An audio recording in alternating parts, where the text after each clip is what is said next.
বিশ্বনবী নামাজে দাঁড়িয়ে গেলেন। বিশ্বনবী নামাজে দাঁড়িয়ে তেলাওয়াত করছেন, পাশ দিয়ে একদল জিন বিশ্বনবীর পাশ দিয়ে চলে যাচ্ছিল। একদল জিন জাতি চলে যাচ্ছে, আর বিশ্বনবীর তেলাওয়াত শুনে তারা থমকে দাঁড়ায়। কিরে, এত সুন্দর কোরআন, এরকম তো শুনি নাই। ইনি কে? খোঁজখবর নিয়ে দেখলেন ইনি বিশ্বনবী। সুবহানাল্লাহ পড়েন। তারপরে এরা ছুটে গেল এলাকায় যে এরা ঘোষণা দেয়া শুরু করলো, ইন্না সামি'না কুরআনান আজাবা ইয়াহদি ইলার রুশদি ফাআমান্না বিহি। নিশ্চয় আমরা আজীব চমৎকার কোরআন তেলাওয়াত শুনে এসেছি। এই তেলাওয়াত সাধারণ তেলাওয়াত নয়, এই আয়াত দুনিয়ার মানুষের বানানো আয়াত নয়। এই আয়াতগুলো পাঠিয়েছে কে?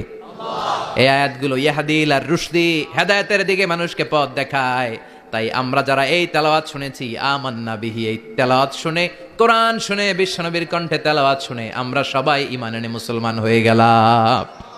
বিশ্বনবী তখনও জানে না জিনেরা যে মুসলমান হয়েছে। বিশ্বনবী নামাজ পড়ে যখন বসলেন, সাইয়েদনা জিব্রাইল মারফত আল্লাহ বিশ্বনবীরে জানায়, ও নবী হতাশ হন কেন? হতাশ হবেন না, নিরাশ হবেন না, হাল ছাড়বেন না, ভরসা রাখবেন কার উপর? ও নবী হতাশ হন কেন? দাওয়াত দিতে এসেছিলেন তায়েফের যুবকদেরকে। তায়েফের যুবকরা দাওয়াত কবুল করে নাই তো কি হয়েছে? তার বিপরীতে অদৃশ্য জগতের একটা প্রাণী জিন জাতি, তারা আপনার কণ্ঠের সুন্দর তেলাওয়াত শুনে কালিমা পড়ে মুসলমান হয়ে গিয়েছে গো নবী। বিশ্বনবীরে শোনায় দিলেন, ফাতারদা, বিশ্বনবী আবার খুশি হয়ে গেলেন। ওয়ালা সাউফা ইউতিকা রাব্বুকা। যেখানে বিশ্বনবীর মন খারাপ, বিশ্বনবীরে ভালো করার থেরাপি আল্লাহর জানা আছে না নাই? সুবহানাল্লাহ পড়েন। যেখানেই বিশ্বনবীর মন খারাপ, সেখানে বিশ্বনবীর মন ভালো করে দেয় কে? এরপরে বিশ্বনবীর কলিজার টুকরা খাদিজাতুল কুবরা তাহেরা ইন্তেকাল করলেন। বিশ্বনবীর মনটা, হৃদয়টা আবার ভেঙে খান খান হয়ে যায়।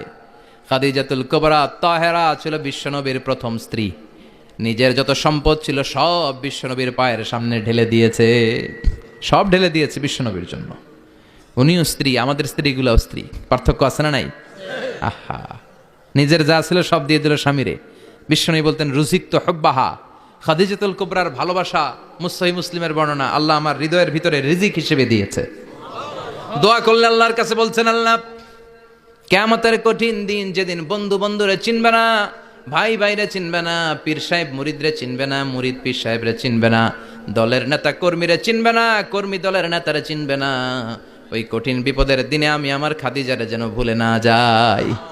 একটা মহিলাকে রব্বুল আলামিন আরশের উপর থেকে সালাম জানিয়েছেন, মহিলাটার নাম হলো খাদিজা। ইসলামের সর্বপ্রথম কালিমা পড়ে যে নারীটা মুসলমান হয়েছেন তিনি হচ্ছেন খাদিজাতুল কুবরা তাহেরা। এই খাদিজাতুল কুবরা তাহেরা ইন্তেকাল করলেন। বিশ্বনবীর হৃদয়টা ভেঙে খান খান হয়ে যায়, হৃদয়টা ভেঙে যায়। এরপর চাচা আবু তালেব, তিনিও ইন্তেকাল করলেন। বিশ্বনবীর হৃদয়টা, মনটা বিষণ্ণ হয়ে যায়, চিন্তায় পেরেশান হয়ে যায়। ডানে বায়ে তাকিয়ে দেখে বিশ্বনবীর সাহায্য করার কেউ নাই, সব দিকে খালি শত্রু, সব দিকে বিশ্বনবীর দুশ্মন। কলিজার টুকরা স্ত্রী বাসায় নাই, শেল্টার দেওয়ার মতো চাচাও নাই। বিশ্বনবীর মনে হয় গোটা দুনিয়ায় যেন তার কেউ নাই। বিশ্বনবী আবার হতাশ হয়ে পড়লেন। কিন্তু বিশ্বনবী যদি হতাশ হয়, ওনার মন ভালো করার একজন আছে। তিনি কে?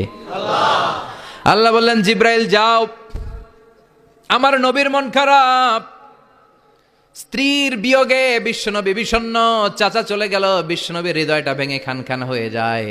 বিশ্বনবীরে বলো দুনিয়ায় থাকার দরকার নাই, ডেকে আমার আরশে নিয়ে আসো, আমার সাথে কথা বললে বিশ্বনবীর মন ভালো হয়ে যাবে। আমার সাথে কথা বললে নবীর মন ভালো হয়ে যাবে। সুবহানাল্লাহ পড়েন। কি নবী, ওনার ভালো করা, মন ভালো করে দেয় আল্লাহর কাজ।